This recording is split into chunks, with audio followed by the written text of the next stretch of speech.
Changing the share label text in WordPress is a straightforward process, especially if you're using a social sharing plugin or built-in options for sharing content.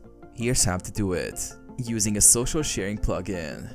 Install a plugin. Many social sharing plugins like Social Warfare, Add to Any, or Sassy Social Share allow you to customize the share button text. Configure the plugin. After installing and activating the plugin, go to the plugin settings. Edit share labels. In the settings, look for the option to change the share text or share button labels. These options allow you to customize the label from something like share to any text you prefer, like share this post or spread the word. Save changes.